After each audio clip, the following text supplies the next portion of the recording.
जी dear students, मैं जैसे आप लोगों को मैंने बताया कि मेरा नाम डॉक्टर शाहिद इकबाल है। पीएचडी है मेरी जोलॉजी में और एमर्सन यूनिवर्सिटी में जोलॉजी डिपार्टमेंट का मैं चेयरमैन हूँ।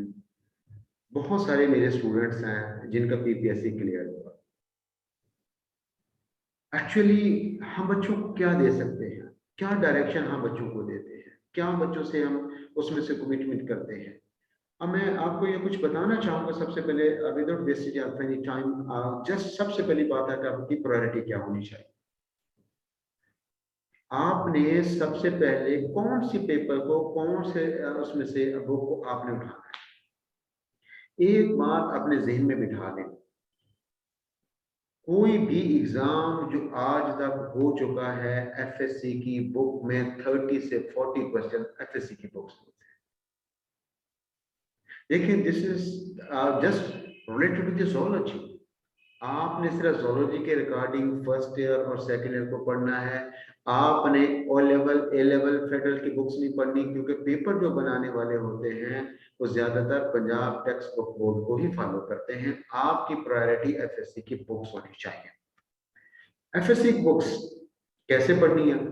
आपके एफएससी के बुक के पढ़ने में और समझने में, याद करने में बहुत डिफरेंस होता है। सिंपल आपने बुक उठाई, रीड कर लिया, डजंट, नेवर। ये ऐसे क्वेश्चन नहीं आते। क्वेश्चन की शक्ल को बदल दिया जाता है, क्वेश्चन की थीम को बदल दिया जाता है। अब आपको एफएससी में अगर तो सारी चीजों का बेसिक कॉन्सेप्ट है, 30 से 40 क्वेश्चन आपको इजीली आ जाएंगे। इस ये बात भी है, इसके लिए जरूरी है कि आप किसी अदारे में किसी स्टूडेंट्स को वॉलंटियरली पढ़ाएं। आपने रीड नहीं करना, आपने समझना है। और वो इतनी मुश्किल चीजें भी नहीं होती। आप जो चीजें आपने उसमें से पढ़नी है, आपने बड़ा ध्यान से उसके साथ फुट नोट लगाना है। जिस बात की समझ नहीं आती, अदर बुक से या नेट से सर्च करना है। सर्च आउट करने के बाद आपने उस बुक के ऊपर फुट नोट लिख लेना है, की नोट्स लिख लेने आपने, क्योंकि उस सर्च के अंदर आपको बहुत सारी बातों का आइडिया हो जाता है। नंबर वन, आपकी प्रायोरिटी के बारे में। इसके बाद आपने हेल्पिंग बुक, जिसको हम रेफरेंसेस बुक्स कहते हैं ना, वो कौन से हैं। जैसे लास्ट टाइम जो लेक्चरर बायोलॉजी का टेस्ट हुआ था, मैंने उसके एक स्टैटिस्टिकल एनालिसिस बनाया था। उसमें से तकरीबन 18 टू 19 बुक्स थी जिनसे वो क्वेश्चन दिए गए। कुछ क्वेश्चन नेट पर ऐसा अवेलेबल होते हैं। इन चीजों के ऊपर आपने टाइम वेस्ट नहीं करना। कुछ नेट पे क्वेश्चन अवेलेबल है वही आएंगे, ऐसा नहीं होता। आपने हेल्पिंग बुक्स जो बीएससी और एमएससी की रेफरेंस बुक्स हैं, आपने उसको अपने मलहूज़े खाता रखना है। उसके आगे नेक्स्ट पेज के अंदर मैं उसकी आपको पिक्चर्स भी शो करूंगा। तो कौन सी बुक्स हैं जिसके बाद इससे हट कर पेपर आता है। ये दूसरी बुक उन रेफरेंस बुक्स, सबसे पहले जो रेफरेंस बुक का मैं रिकमेंड करूंगा वो रेफरेंस बुक्स है हमारे पास, जिसको हम नाम दे देते हैं मिलर हार्ले की बुक है हमारे पास, स्टीफन मिलर, जॉन हार्ले। देखिए 641 पेजेस है इसके साथ हिकमैन की। ये बहुत बड़ी और एक्सटेंसिव बुक्स है। एक बुक को अगर आप एक महीने में पढ़ भी लेंगे लेकिन आप याद नहीं रख पाएंगे। आप लोगों ने ये सारी चीजें उसमें याद नहीं रखनी। हमने वो बातें देखनी है जो एग्जामिनेशन पॉइंट ऑफ व्यू से पूछी जाती है। यही बात है कि वो आपके हिस्से की मेहनत हम लोग करते हैं। हम उन सारी चीजों को एक जगह इकट्ठा करके आप लोगों के सामने प्रेजेंट करते हैं। इसमें प्रेजेंटेशन की बात जो इसमें की जाती है कि हम आपको प्रेजेंट करेंगे वो सारी चीज़ों का, क्योंकि हमारा उस चीज़ का एक्सपीरियंस है। हम एग्जाम कर उसमें से प्रिपेयर होकर आए हैं, हमने उसको देखा हुआ है, हमने उसमें से बहुत सारी चीज़ों को करवाया हुआ है। हमारे पास वो मटीरियल भी अवेलेबल होता है जो कि आप लोगों से हम शेयर भी करेंगे। तो आप लोगों को ये सबसे पहले ये चीज़ों के बारे में मालूम होना चाहिए कि जोलॉजी मिलर हार्ले और जोलॉजी हिकमैन ये बहुत ही एक्सटेंसिव बुक्स हैं। इन बुक्स को आपने हर हाल में ज्यादा नहीं तो इसकी मेन बातें आपने जो हाईलाइटेड होती है बुक के अंदर वही देखनी है, ज्यादा बुक नहीं पढ़नी। इन बुक से भी ज्यादा क्वेश्चन आते हैं, लेकिन इस दफा इतने क्वेश्चन उन्होंने पिक नहीं किए। तीन चार question just zoology Miller Harley से और हिकमैन से पिक किए, 3 क्वेश्चन या 4 क्वेश्चन से ज्यादा पिक किए। उन्हें इस दफा स्पेक्ट्रम को उन्होंने ब्रॉड कर दिया। अब दूसरी बात देखिए, इसके बाद जो रिकमेंडेड बुक्स हमारे पास आती है, ये देखिए एक बुक का नाम है रेवन जॉनसन। इस बुक से हमारी एफएससी की बुक्स को लिया गया। इसके अंदर बहुत सारी डिटेल मौजूद है, बट इस डिटेल में जैसे मैं आपको बता चुका हूं, आपने मेन चीजों को लेना है, एग्जाम्पल के ऊपर बहुत ज्यादा फोकस करना है। 4-5 क्वेश्चन तो जस्ट एग्जाम्पल से आता है, और इसमें से कॉन्सेप्ट ऑफ बायोलॉजी है। इस बुक से बहुत से क्वेश्चन सारी इसमें, ये बहुत शॉर्ट 621 पेजेस है इसके, ये बहुत शॉर्ट बुक है। इसके अंदर पूरी बायोलॉजी, हर तरह की बायोलॉजी के कॉन्सेप्ट इसमें बेसिक बायोलॉजी से रेलेवेंट है। वो बायोलॉजी के बेसिक कॉन्सेप्ट, प्लांट्स को हम छोड़ देंगे, हम सिर्फ ज़ूलॉजी की बातों को कंसीडर करेंगे। ये बात होगी। इसके बाद अब देखें, हमने ये जो आजकल सबसे ज्यादा जो क्वेश्चन पूछे गए हैं वो इसके बाद एफएससी के बाद ये इस बुक से पूछे गए हैं। पीएस वर्मा आपने एमएससी में पढ़ी, आप लोगों ने ये बातें बुक पढ़ाई गई होगी। अब लेट मी टेल यू, इसके अंदर सेल बायोलॉजी भी है, इसके अंदर जेनेटिक्स भी है, मोलेकुलर बायोलॉजी भी है, एवोल्यूशन भी है, इकोलॉजी भी है। इट मीन ये मल्टीपल एस्पेक्ट्स को ये क्या करता है, ये मल्टीपल एस्पेक्ट्स इसके अंदर मौजूद है। ये भी काफी एक्सटेंसिव बुक्स है, 1291 इसके अंदर पेजेस हैं, लेकिन इसमें से मेन चीजों को पूछेंगे। 8-9 क्वेश्चन इस बुक से दिखाए। तो इसका मतलब जब हम इन चीजों को इकट्ठा करेंगे तो हमारे पास जो 80 क्वेश्चन का एक मुरक्कब बनेगा, तो हमें पता चलता जाएगा कि ये क्वेश्चन कहाँ से आते हैं। इसके अंदर हम ये भी डिस्कस करेंगे आपने किस क्वेश्चन का अटेम्प्ट करना है, किस क्वेश्चन का अटेम्प्ट नहीं करना है। जिसके बारे में आइडिया नहीं होता तो आपने उसके बारे में क्या करना है। देखिए इसके बाद जेनेटिक्स की बुक्स हैं, मल्टीपल बुक्स है जेनेटिक्स की, लेकिन हम सारी जेनेटिक्स की बुक्स को सारी टर्म्स के नहीं अंदर हम नहीं जाएंगे। इसके भी 2 लेक्चर या इससे ज्यादा 3 लेक्चर हम डिलीवर करेंगे।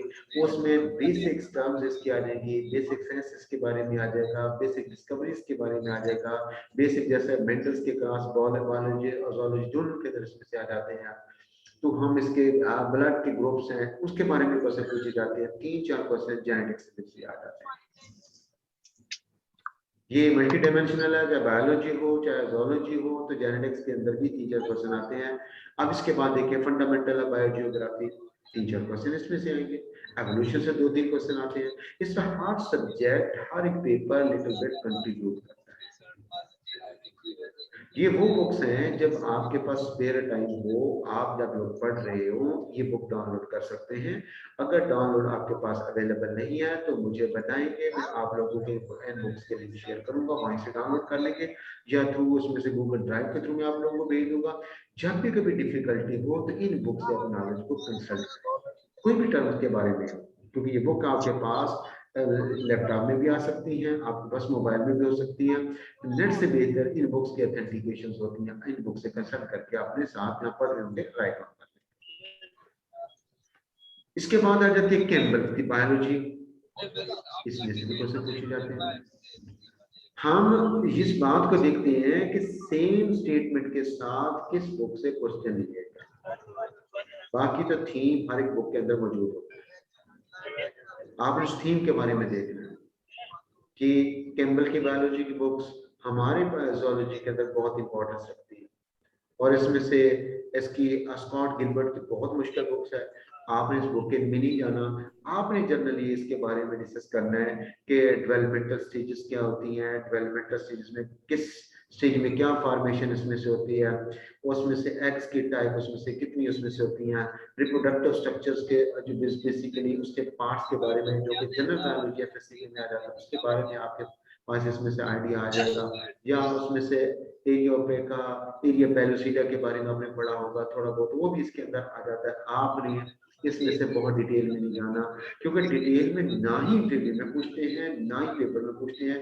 उससे 7-8 क्वेश्चन होते हैं। आप बजाय, हमारे स्टूडेंट का सबसे ट्रेजिक सीन होता है, वो बजाय 40 क्वेश्चन या 50 क्वेश्चन पर फोकस करने के बजाय उन 6-7 के ऊपर फोकस करते हैं जो कि बड़ी मुश्किल बुक्स में, जिसके बाद बहुत टाइम सर्व करना पड़ता है।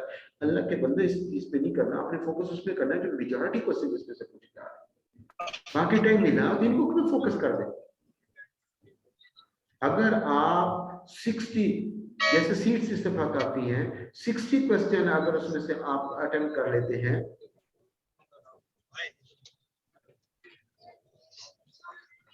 अगर आप उसमें से 60 क्वेश्चन भी आप अटेम्प्ट कर जाते हैं तो आप लोगों के आगे चांसेस होते हैं।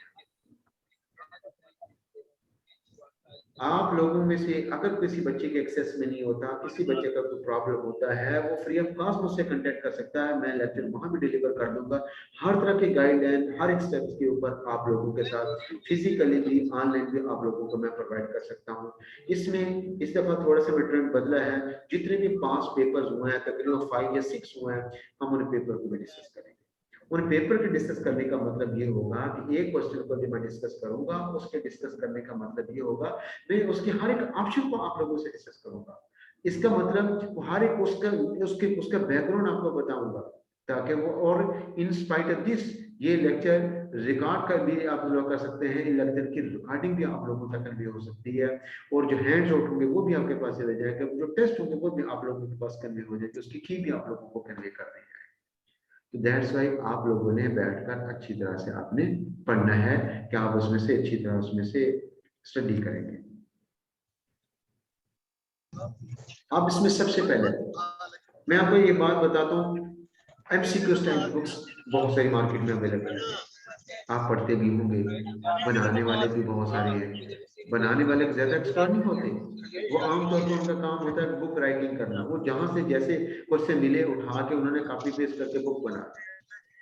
उसमें ये बहुत, क्योंकि कोई कंफर्म नहीं करता क्या जो क्वेश्चन लिया गया इसका आंसर यही बनता है। जैसा कि बुक्स आप पढ़ते हैं, कारवान की बुक पढ़ ली आपने, या उसमें ऐसे डॉगर्स की बुक पढ़ ली, इनके अंदर बहुत सारी मिस्टेक्स होती हैं, फिर इनसे आप सिर्फ क्रैमिंग तो कर सकते हैं, लेकिन आप उसमें से नॉलेज वाइज इसमें से नहीं पढ़ सकते। तो क्रैमिंग नहीं करनी, क्रैमिंग करेंगे तो प्रॉब्लम होगी। तो जस्ट आपको रटा होगा, ऑप्शन किसी ने बदल दिए तो वो भी आपको नहीं आएगा। लिहाजा जो पेपर हम डिस्कस करेंगे उसमें हर एक क्वेश्चन का, हर एक उस टॉपिक का, हर एक उसके ऑप्शन का हम डिस्कस करेंगे, ये रॉन्ग क्यों है, ये राइट क्यों था। और सबसे पहले आपने स्टार्ट बेसिक से लेना है। जैसा आप समझिएगा कि बहुत मुश्किल माइक्रोमोलिक्यूल कौन से, this is a very basic question, the chapter 1 of first year biology. आप उसमें से हैरान होंगे कि भाई इतनी बेसिक लेवल का क्वेश्चन भी आ सकता है, वो आ जाता है। बायोस्फीयर वो क्या, ये आखिर में मैंने थोड़ा सा टेस्टिंग रखी हुई है। आपने सबसे पहले बेसिक से लेना है, तो हायर की तरफ जाना है। जब तक आपकी एफएससी कंप्लीट नहीं होती और मेजोलॉजी का पोर्शन, उतनी देर तक आपने आगे नहीं बढ़ना। इसको याद करने की भी मल्टीपल आपको होता है। स्टार्ट पॉइंट आपका एफएससी की बायोलॉजी चैप्टर नंबर 1 से आप स्टार्ट, आपके पास टाइम है, 1 को पढ़ें, 2 को पढ़ें, उसके बाद 3 पे चले जाएं, 4 पे चले जाएं, 5 पे चले जाएं, 6 पे चले जाएं, 7 पे चले जाएं, 8 में फंजाई है उसको रहने दें, 9 में प्लांट्स हैं उसको छोड़ दें, 10 बहुत इंपॉर्टेंट है, उसमें से 4-5 क्वेश्चन जरूर आते हैं सिर्फ एक चैप्टर। 11 को आपने, क्योंकि कुछ टॉपिक जैसे कि Krebs cycle, glycolysis, electron transport chain, ये उसके अंदर सारी आती हैं, तो ये प्लांट्स एनिमल्स दोनों में सेम है, ये भी करना पड़ेगा। और 12 चैप्टर को आप करेंगे, एफएससी का 12 चैप्टर डाइजेशन पे आ जाएगा, 30 रेस्पिरेशन पे आ जाएगा, और 14 को चैप्टर को भी आप लोग देखेंगे कि 14 चैप्टर के अंदर उसमें से क्या कुछ उसमें से शामिल है, वो 14 चैप्टर के बारे में भी आप लोगों ने प्लांट पोर्शन को छोड़कर एनिमल पोर्शन को आपने अच्छी तरह प्रिपेयर करना। तो ये आपका स्टार्ट पॉइंट हो गया। स्टडी को टॉपिक वाइज करें। अगर आप ये समझते हैं कि मेरे पास इतना टाइम नहीं है, अगर मैं एक टॉपिक पढ़, फॉर एग्जांपल आप हार्ट के बारे में पढ़ रहे हैं, तो जो आपकी रेफरेंस बुक्स हैं उन सारी बुक से उस हार्ट से रेलेवेंट, उन सारी बुक से हार्ट से रेलेवेंट वो चीजों को आप लें, उसके साथ फुटनोट बना लें, या उसके साथ उसमें से स्टिकी नोट्स अपने साथ लगा लें, तो उस टॉपिक के रेलेवेंट आपको और चीज पढ़ने की जरूरत है। इनसे इसके अलावा अगर आप प्रोटोजोन पढ़ते हैं, आप पोरीफेरा वाली पढ़ रहे हैं, तो पोरीफेरा को एफएससी से बेसिक पढ़ें, उसके साथ आप स्टिकी नोट्स लगा लें, वो उसके साथ बेस कर लें, तो बाकी बुक से उसमें से पढ़ने के बाद वहां पर लिखना, ताकि आपको एफएससी की बात भी पढ़नी पड़े, बाकी किताबों की जरूरत नहीं पड़े, बार बार हमें किताबें नहीं पढ़नी। या तो उसके फुटनोट बना लें, या उसको स्टिकी नोट्स बनाकर एफएससी में पेश कर दें। अगर आप ये नहीं करना चाहते तो उस चैप्टर के साथ किसी पेज पर लिख लें, उस अपने पेज के साथ उस बुक के साथ उसका आखिरी चैप्टर का सब स्टेपल कर लें, ताकि जब चैप्टर प्रिपेयर करने लगे वो सारी चीजें वो भी प्रिपेयर कर लें।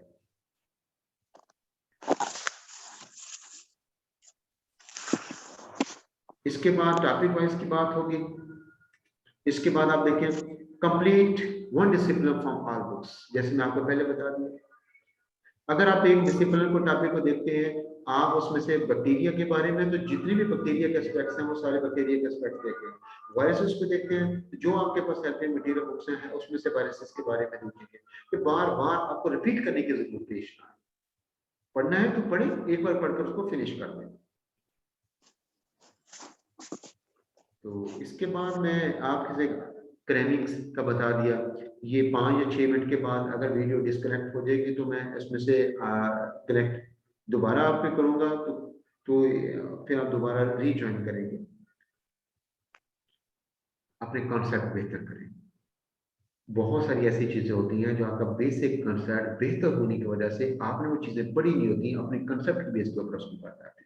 फॉर एग्जाम्पल 3 उसमें से ऑप्शन आ जाते हैं जिसके बारे में आपको पता था कि यार ये इसका मतलब ये बनता है, स्टेटमेंट में ये पूछा गया, आप उसको नलीफाई कर देते हैं। चौथा जो आपको पढ़ा भी नहीं था, पता भी नहीं था, ऑटोमेटिकली आपका ठीक हो जाता है। इसका मतलब 3 आपने इग्नोर कर दिए, चौथे के बारे में आपको पता अंडरस्टूड, यही एक बात रहती है। और अगर एक बात और भी अपने मेमोराइज करनी है, कभी ये मत समझिएगा कि आपका इसके साथ कंपटीशन है। आपने ग्रुप स्टडी कर लें, दी बेस्ट है।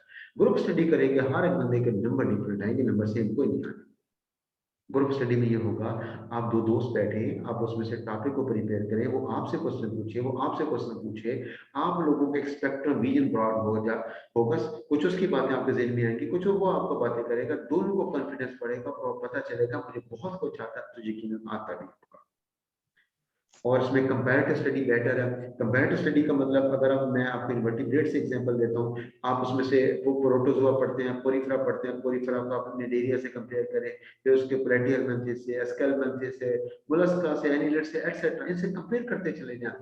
तो इस कंपेयर करने का मतलब ये होगा, आपका कॉन्सेप्ट स्ट्रांग होता चला जाएगा, आपकी बातें मेमोराइज होती चले जाएंगी।